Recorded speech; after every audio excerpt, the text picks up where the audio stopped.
What is up, crypto community? Welcome back to another video. Thank you for joining me. Take a look at the chart of Bitcoin right now, and you be the judge of if this is bullish or not. I do think we see lower levels on Bitcoin in the near future.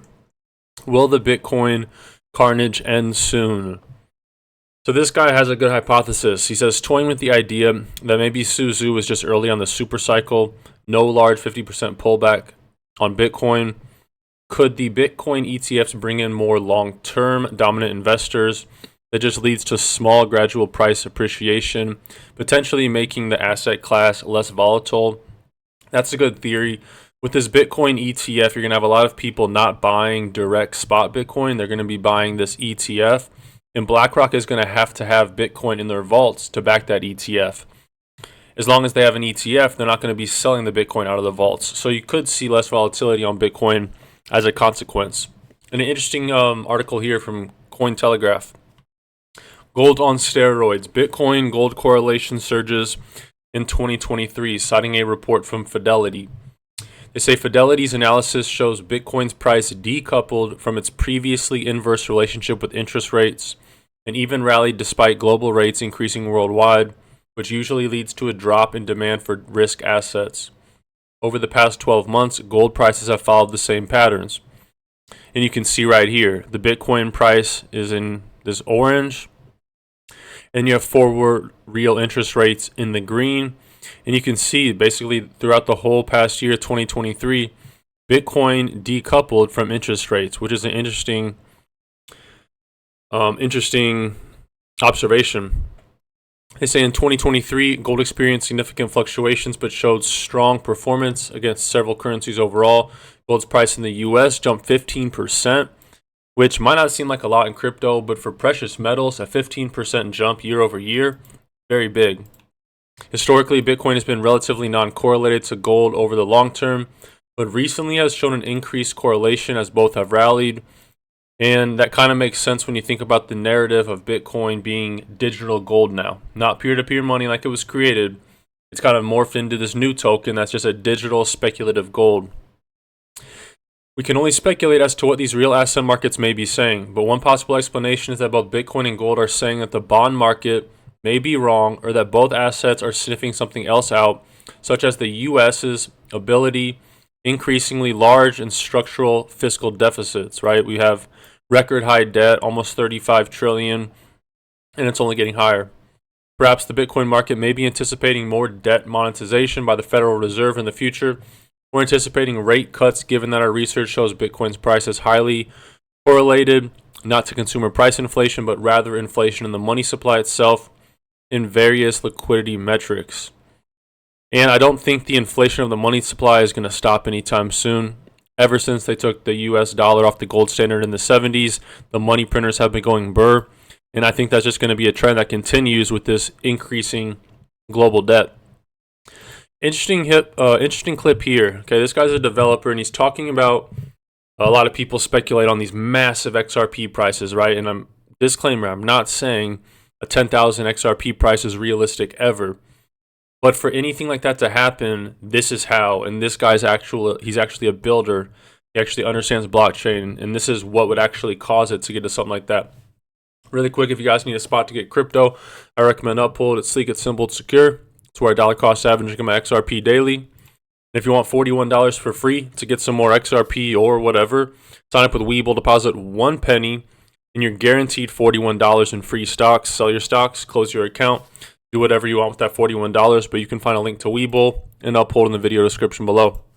So take a listen to this developer talking about how XRP actually reaches high prices. As a builder, I think that, I contribute one of the biggest reasons why the XRPL has such low participation in comparison to the amount of holders is because of this idea that's perpetuated that, like, you hold this XRP, you hold it away, and then, one day it'll be worth $10,000 each one, right?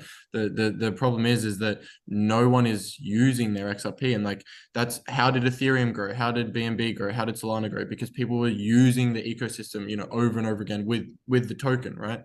So, we're not going to see that sort of increase and even increase in price on XRP.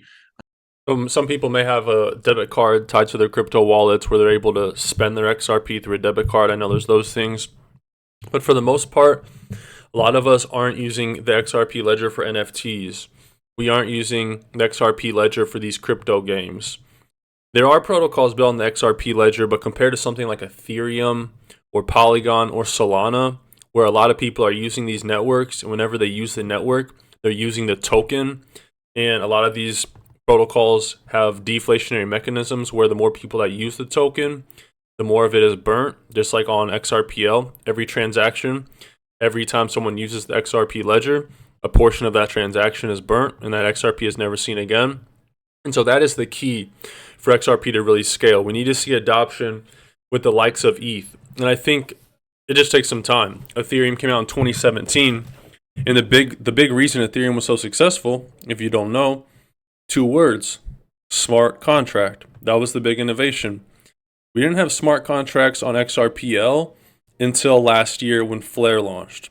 Okay, so if you think Ethereum came out in 2017, it did really well, has all this adoption now. It's almost been 10 years for Ethereum. XRP hasn't even had 2 years yet. So it's going to take time. And I think that when you talk about business and you talk about businesses succeeding, it comes down to what's your competitive advantage. What are you doing different than your competitors that gives you an advantage in the market? And for XRP, compare it to Ethereum. Right? If I want to send you Ethereum right now, depending on how much money I'm sending you, I'm paying you dollars, hundreds of dollars, thousands of dollars in transaction fees, and you're going to have to wait a few minutes for that money. Whereas on XRP, we all know the transaction fee is very small, and the speed of it is light years faster than Ethereum. So I think there's a massive competitive advantage. The only competitive advantage that Ethereum has over the XRPL is adoption. The number one spot for developers, I guess you could argue Solana, maybe Polygon right now, is Ethereum. That's where all the developers go. That's why if you know Solidity, the programming language for Ethereum smart contracts, and you're good at it, you can get a job anywhere, you can name your salary, and you can work from home. Because all these protocols are choosing to build on Ethereum, and they need developers bad. So if you don't have a job and you want some money, learn Solidity. Interesting here from Chad Steingraber. So on Fox Business News yesterday, Charles Gasparino asked a BlackRock employee about XRP. And after the interview, Gasparino tweeted out that BlackRock doesn't really know about XRP, okay? Here we have Robert Mitchnick. He's an ex-Ripple employee, okay? And he is head of global digital assets at where? BlackRock. So it's blasphemous to say BlackRock doesn't know anything about XRP when they have an ex-Ripple employee as their head of global digital assets. All right, take a listen to what he has to say.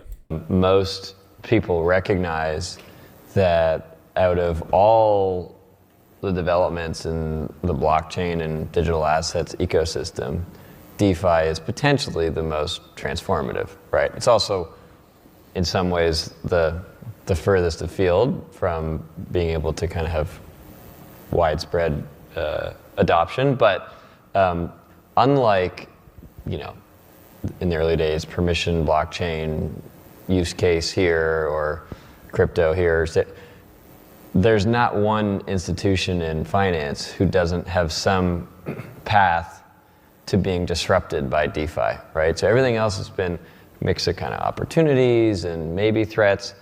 DeFi forces everyone to say, what does this mean for us if this actually happens? So everybody's paying attention. You're just not at the point yet where you've got kind of banks and BlackRock knows a lot more about DeFi and the digital asset space than they would lead you on to believe. And it's only a matter of time, in my opinion, before we do see that XRP ETF. If you guys enjoyed daily content about crypto and the market, subscribe. Have a great Sunday. Until next time.